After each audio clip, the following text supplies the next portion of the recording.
Vous parlez en français? En français ou en anglais, ça veut dire. Non, non, oui, la parole à Monsieur Andreu Bassols, le directeur de la... Oui. Merci beaucoup, Monsieur Panzeri. Thank you very much. Nous sommes ici pour présenter l'annuaire de l'Institut européen de la Méditerranée. Comme vous savez, nous sommes une institution basée à Barcelone, que nous sommes un think tank qui travaille depuis 1989 dans la recherche, dans l'étude, dans la collaboration, dans la public diplomacy, dans la diplomatie publique euro-méditerranéenne. Notre objectif est de promouvoir les relations euro-méditerranéennes et chaque année, depuis 8 ans, nous produisons l'annuaire de la Méditerranée que vous avez pu trouver devant vous, qui est une production de référence sur ce qui s'est passé dans l'année écoulée en Méditerranée et dans les relations euro-méditerranéennes, et en même temps les perspectives d'avenir. Et nous avons voulu aujourd'hui amener avec nous, pour la présentation et l'accueil que nous a offert M. Panzeri et le Parlement européen, nous avons voulu amener avec nous 3 personnes qui analysent la région et qui le font d'une façon très clairvoyante et très intelligente.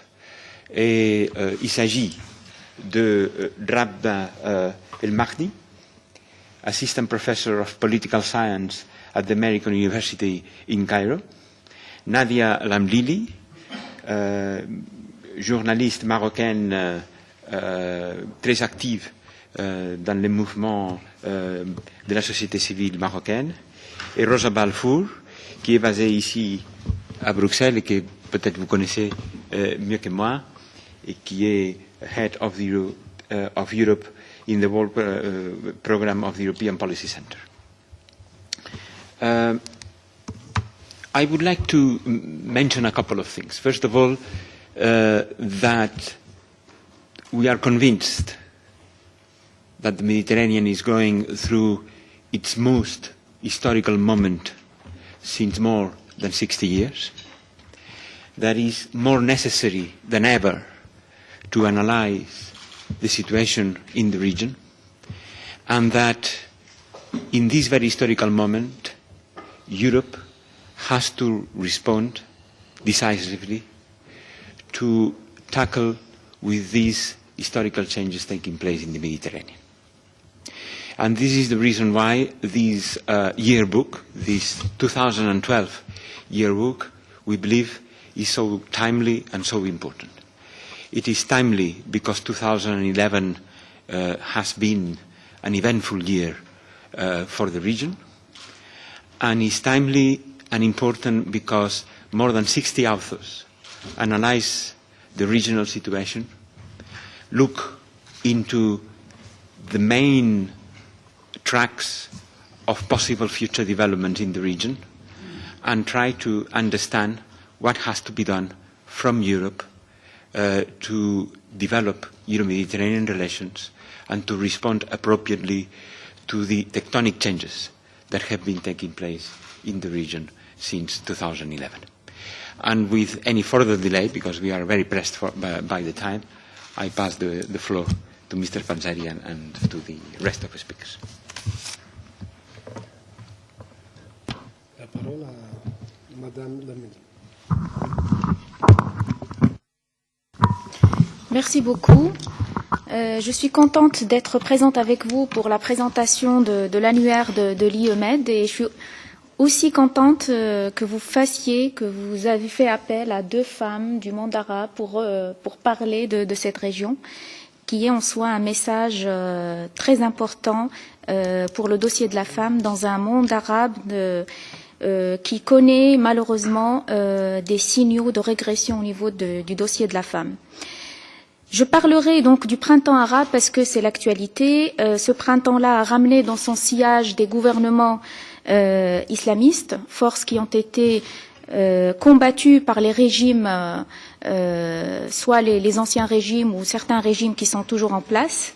Leurs programmes se rejoignent dans certains dossiers, comme la lutte contre les privilèges, comme la gouvernance, comme la lutte contre l'économie de rente. Mais ces gouvernements qui sont portés par les urnes, comme on a vu, devront trouver des solutions rapides aux problèmes de construction démocratique, d'équité sociale et de développement économique. Du Maroc à l'Égypte, en passant par la Tunisie et la Libye, à des degrés différents de radicalisation, ces gouvernements islamistes manquent d'expérience, on le voit de plus en plus, et pataugent dans leur politique. Il y a trop de polémiques politiciennes, il y a des signaux de régression en matière de liberté individuelle et sur le dossier de la femme. Certains, comme le PJD au Maroc, le Parti Justice et Développement, perdent encore le temps à vouloir rassurer sur leurs intentions, oubliant le chantier économico-social. J'appuie sur le chantier économico-social parce que le printemps arabe est intervenu en pleine crise financière européenne. Et c'est une donnée capitale. La conjonction de ces deux facteurs a poussé les populations du Sud dans la précarité et politique et économique. C'est d'autant plus critique que cette population manque de filets sociaux capables d'amortir les chocs. Avec la démolition de certains systèmes politiques, notamment en Tunisie, en Libye et en Égypte, et le coût ressenti au Maroc aussi, nous assistons à la dégradation des économies de ces pays. Vous avez vu tous que le FMI a prévu, a sorti des prévisions sur le coût du printemps arabe qui sont quand même spectaculaires, plus de 55 milliards de dollars perdus par les économies des pays touchés. Pour ne parler que des pays de l'Afrique du Nord, l'année dernière, par exemple, les recettes touristiques en Tunisie ont baissé de 33%, moins 30% en Égypte. Le Maroc, moins touché, a eu une petite augmentation de 4%, mais au niveau des investissements directs étrangers, tous ces pays ont sombré. Moins 30% en Égypte, moins 25% en Tunisie, moins 26% au Maroc. La croissance du PIB des pays du sud de la Méditerranée a accusé le coup. On prévoit une moyenne de croissance pour l'Égypte et la Tunisie en 2012 de 2%. Le Maroc, 3%, au meilleur des cas. Je ne parlerai pas du cas libyen parce qu'on aura peut-être une croissance de 116% qui s'explique aisément parce que le pays n'a pas fonctionné pendant une grande période et donc avec la reprise de la production pétrolière, on peut arriver à ce taux de croissance. Vu cette dégradation, pour calmer les rues, les fonds publics de ces pays-là ont été rappelés à la rescousse. Il y a eu des augmentations salariales, des subventions des denrées de base, des logements, de l'attribution de logements sociaux. Les pays du printemps arabe ont fait appel aux fonds de l'État, creusant leur déficit budgétaire, au même moment où leurs déficits commerciaux, comme j'ai dit, puisque leur premier partenaire est l'Europe, connaît des sommets ou atteint des sommets.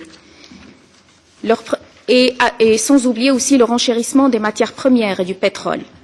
Messieurs, dames, je décris cette situation pour vous dire que les pays du printemps arabe, au-delà de la situation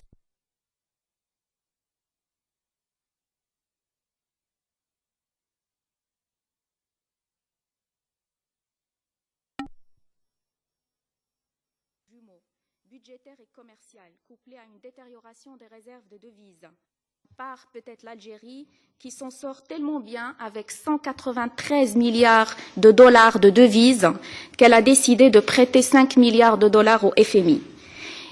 C'est une région de paradoxe par excellence. Alors que l'Algérie dort sur les milliards, sans forcément qu'il y ait une répercussion sur son économie et ses infrastructures, on a ses voisins immédiats qui s'endettent. 2 minutes. J'avais cru que c'était 10 minutes dans la présentation. Alors, je termine très vite, juste pour vous dire que qui se pose And the question arising currently comment faire revivre la coopération is how to relaunch cooperation in the Euro-Mediterranean with Europe in a structural crisis, looking at existential issues in a south which is thinking of ways out but without any kind of visibility. I think we do already have diplomatic and political dialogue and they're strong. We need to reinforce economic relations from a new tack And we need a balance in terms of relations. The South should no longer be seen purely as a beneficiary of European funds, no longer just an exporter of legal and illegal migrants. We're starting to get Spanish workers in Morocco as a result of the crisis. French and Spanish companies increasingly are wanting to set up in southern countries.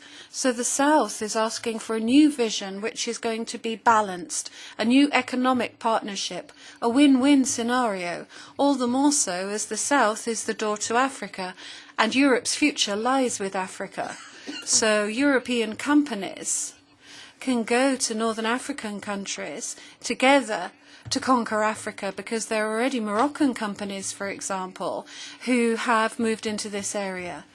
New Euro-Mediterranean relations should therefore be based on a win-win economic scenario so that we can arrive at this common destiny approach for cooperation, bilateral cooperation. Thank you. Merci beaucoup, Madame Lamlili.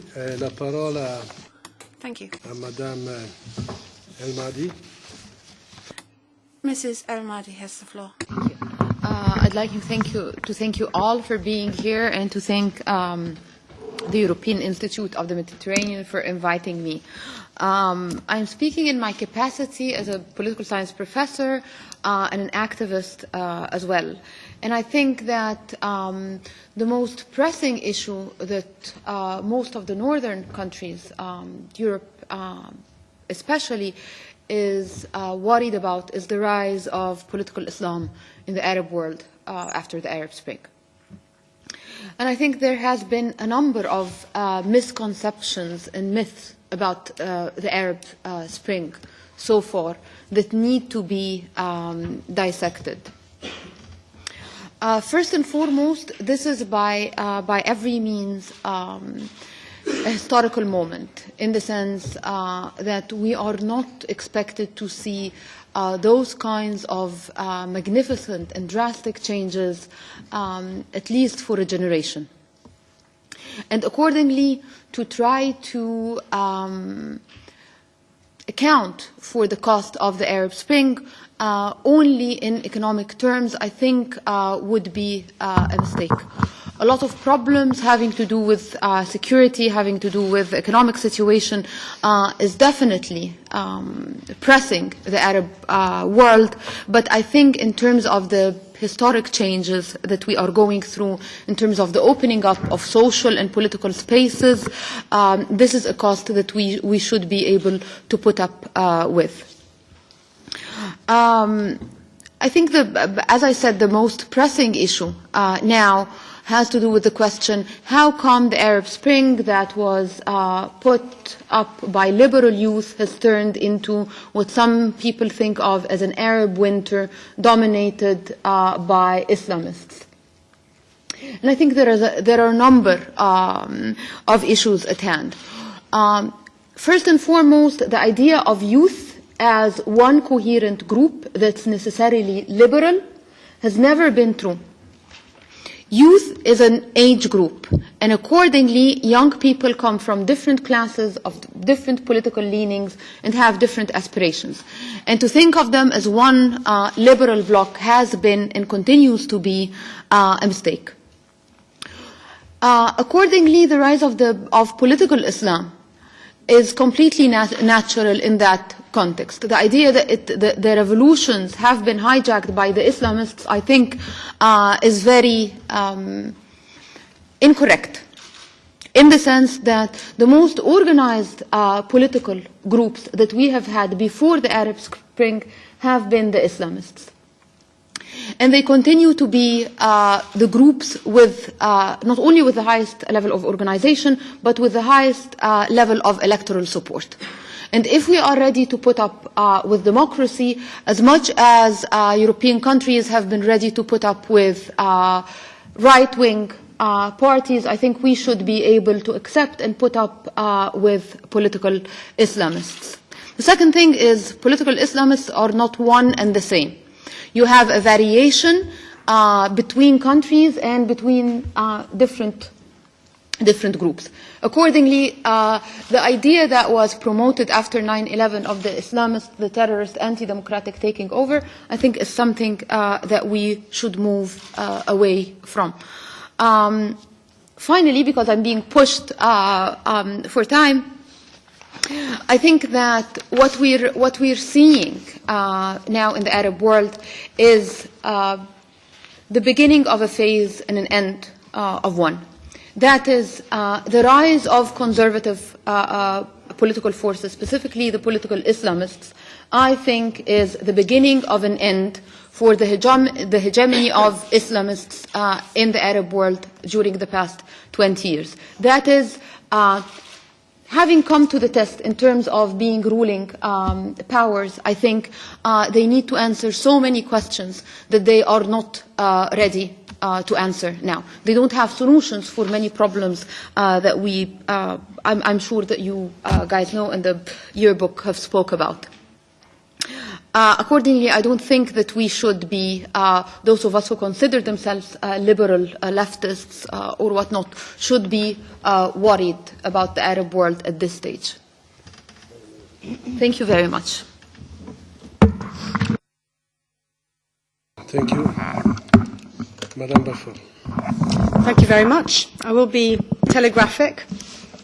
I have 5 or 6 points, but I'll be very short.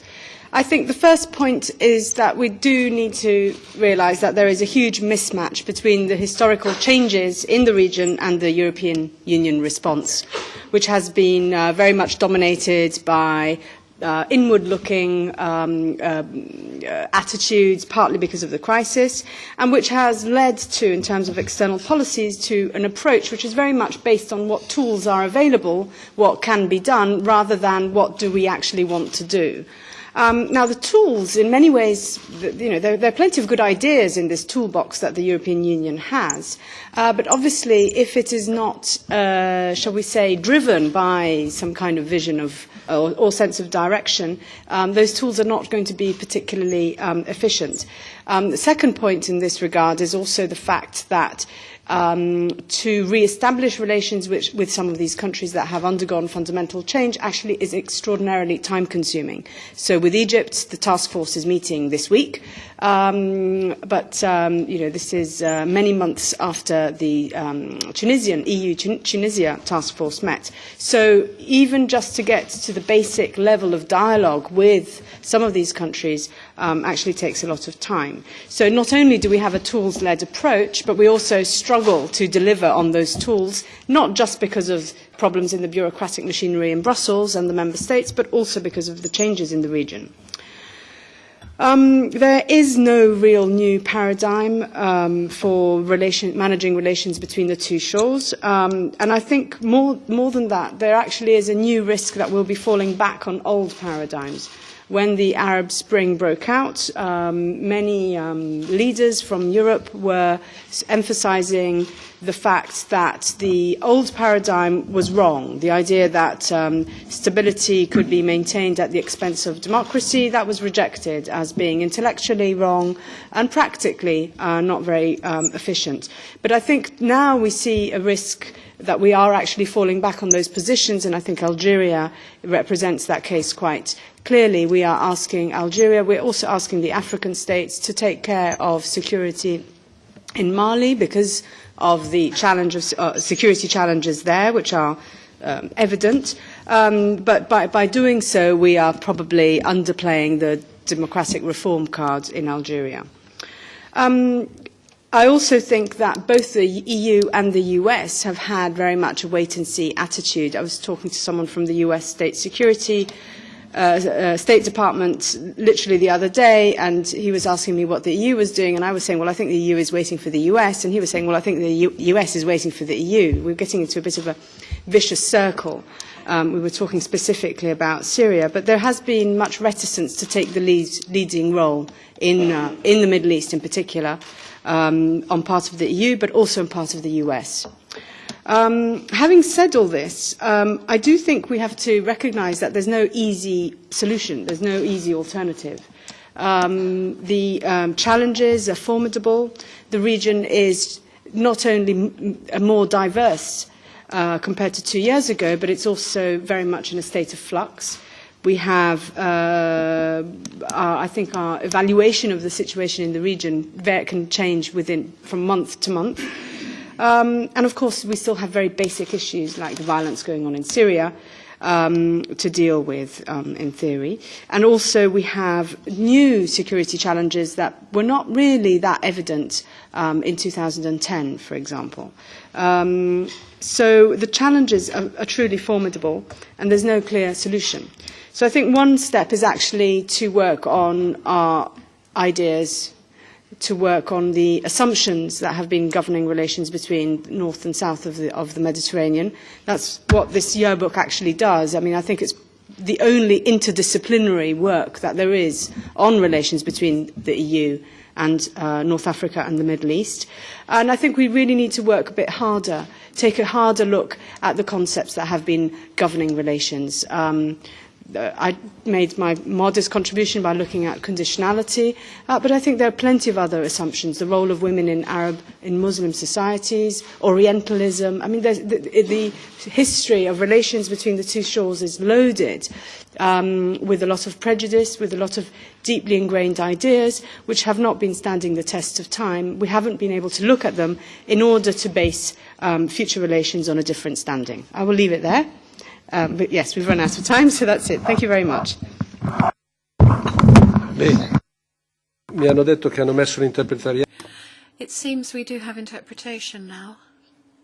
So let me just say one thing, and that is that for us today, this report acts as a reference point for the whole of the EuroMed community and also for the MEPs who've been so involved in this subject in the Mediterranean area. And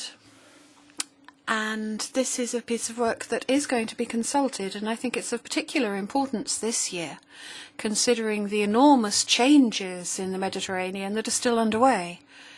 As such, therefore, this is something that's really very important and should be consulted, should be used. I wanted to ask whether any of the journalists had any questions to the people who've spoken.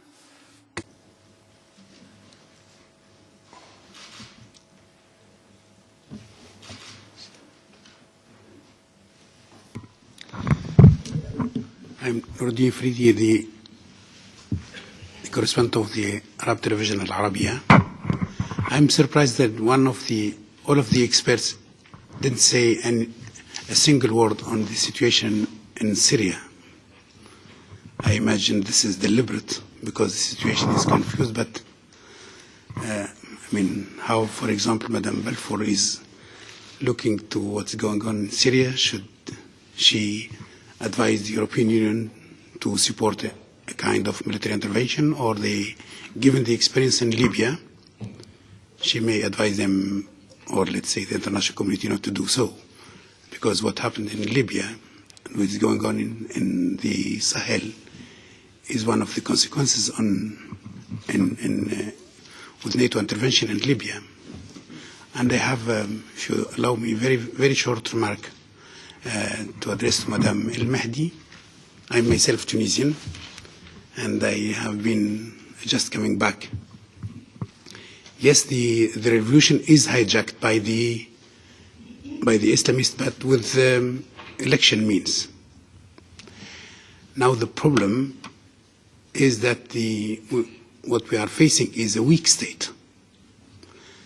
The situation in, let's say that the Ministry of Interior is under reconstruction or restructuring, and it's very difficult for the authority to implement the laws, etc., in the most popular area. This gives the opportunity for the most extremist people to be, let's say, to do the role of the authority. This is what's going on somehow in Libya. What do you expect in Syria?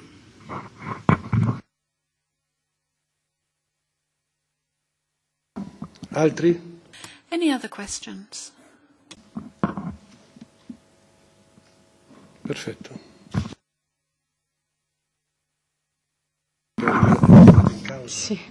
On Syria. I mean, I have no answer.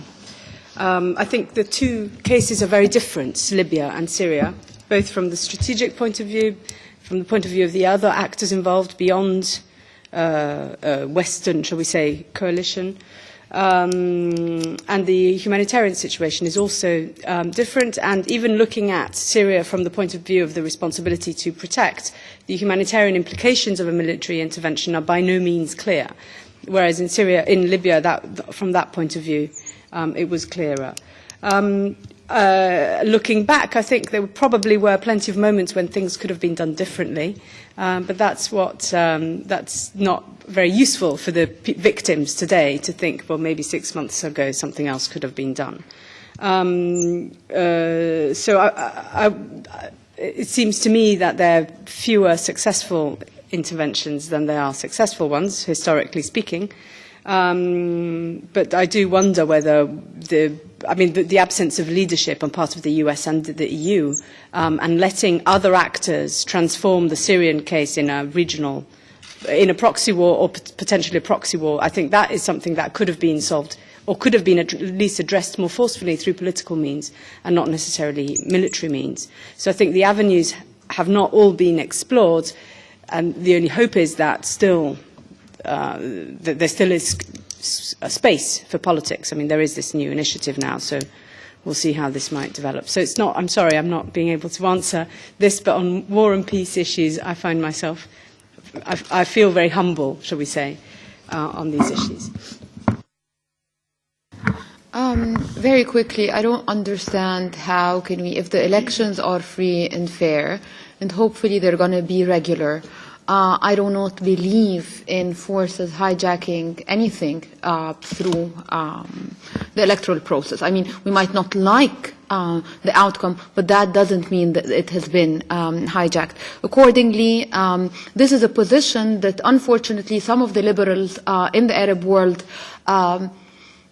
do not support the Syrian uprising, the Syrian revolution, just because there is a dominance of Islamist forces within the revolutionaries. And I think this is both a question of principles, ethics, morality, as well as politics.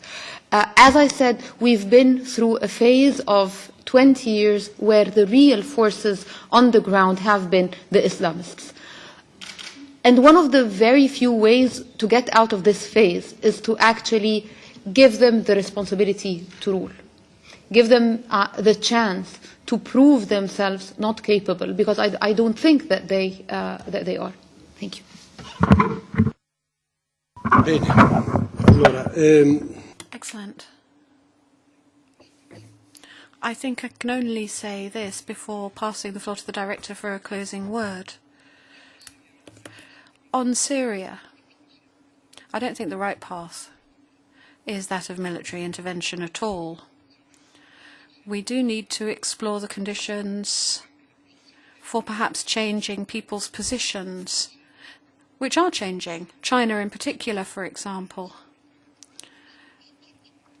And we need to ensure the United Nations is involved, and Iran as well, which plays a very important role in the region. When it comes to Tunisia, the earlier they manage to revise their constitution and give it to the people, the so much the better in terms of democratic development and reform in the country. I'd now like to pass the floor to the Director for the final word in this press conference. And I would only like to thank the European Parliament and you personally for your hospitality. Later this evening we are going to present, together with our three experts, this report to the President of the European Parliament, Mr. Martin Schulz, and to other Presidents of the Parliament of the South of the Mediterranean in the framework of the Parliamentary Assembly of the Union for the Mediterranean.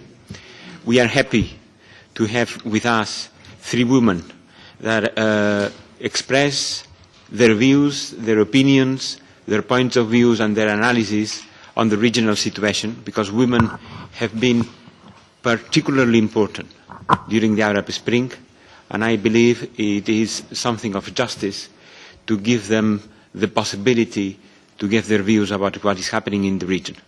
2011 was the year of the revolutions. 2012, it had to be the year of the consolidation of democracy. We are waiting for that, and I think Europe has the obligation to support these efforts of consolidation of democracy in the region. This is an historical task, and Europe has to be up to this task. Thank you very much. Bene, grazie a tutti voi. Thank you very much to all of you.